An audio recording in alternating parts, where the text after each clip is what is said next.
বিধানসভা নির্বাচন খুব বেশি দেরি নেই, আর এই নির্বাচনের আগে মহাকাল পুজোর মধ্য দিয়ে বিভিন্ন এলাকার মানুষকে সঙ্গে নিয়ে উৎসবে সামিল হলেন উত্তরবঙ্গ উন্নয়ন মন্ত্রী উদয়ন গুহ। দিনহাটা সংহতি ময়দানে নিরামিষ খেয়ে গভীর রাত পর্যন্ত পুজো ও মহাযজ্ঞে সামিল হলেন মন্ত্রী। কটাক্ষ করতে ছাড়লেন না বিজেপি নেতৃত্ব। এদিকে রবিবার রাতে তিথি মেনে পুজো শুরু হয়, গভীর রাত পর্যন্ত চলে পুজো। দিনহাটা সংহতি ময়দানে মন্ত্রীর উদ্যোগে মহাকাল পুজোর পাশাপাশি মেলা শুরু হয়েছে। এদিন সংহতি ময়দানে তৃতীয় বর্ষ শিব পুজো শুরুর আগে উত্তরবঙ্গ উন্নয়ন মন্ত্রীর উপস্থিতিতে বর্ণাঢ্য শোভাযাত্রা শহর পরিক্রমা করে।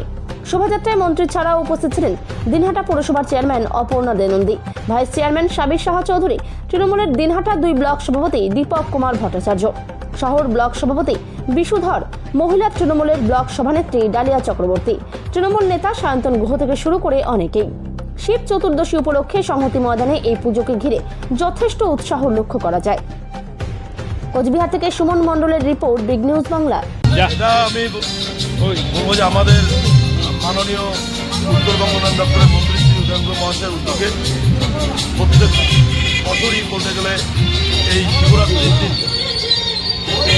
এলাকার মানুষের ধর্মীয় মানুষকে মর্যাদা দিয়ে এই শিব পূজা তিনি শুরু করেন এবং প্রত্যেক বছরই শিব পূজাকে কেন্দ্র করে একটা বর্ণাঢ্য শোভাযাত্রা বের হয় এবং আমরা যারা লক্ষ্য করি বিভিন্ন গ্রাম অঞ্চল থেকে প্রচুর পরিমাণে বিশেষ করে মহিলারা এই শোভাযাত্রা অংশগ্রহণ করে এবং এটাকে একটা আলাদা মাত্রা নিয়ে আসে। এবং আমি মনে করি যে আমরা আমাদের মাননীয় উত্তরবঙ্গ উন্নয়ন দপ্তরের মন্ত্রী শ্রী উদয়ন গুহ মহাশয়ের হাত ধরে আমরা অনেক কিছু পেয়েছি এবং তার সাথে বাড়তি পাওনা হচ্ছে এই শিবরাত্রিতে এই শিব পূজা। এখানে হিন্দু মুসলিমের কোনো ব্যাপার না, আমরা আমাদের নেত্রী মমতা ব্যানার্জির দেখানোর পথে আমরা চলতে অভ্যস্ত।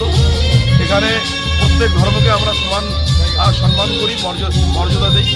এখানে আলাদা করে হিন্দু মুসলমানের কোনো ব্যাপার না। শিবের পুজো মানে মহিলাদের বেশি আগ্রহ, দলে দলে মহিলারা এসছেন। আমরা আহ্বান জানিয়েছিলাম যে আজকে এই শোভাযাত্রায় অংশগ্রহণ করবার জন্য, যাদের আহ্বান জানিয়েছি তারা সবাই এসছেন। এটা আমাদের কাছেও একটা আনন্দের ব্যাপার। এই যে এত লোক শোভাযাত্রায় হাঁটলেন, যত লোক হেঁটেছে তার চাইতে দ্বিগুণ মাঠের মধ্যে রয়ে গেছে। কত হাজার ভক্তদের এবার প্রসাদ আয়োজন করেছেন? 10,000 লোকের জন্য প্রসাদের মধ্যে।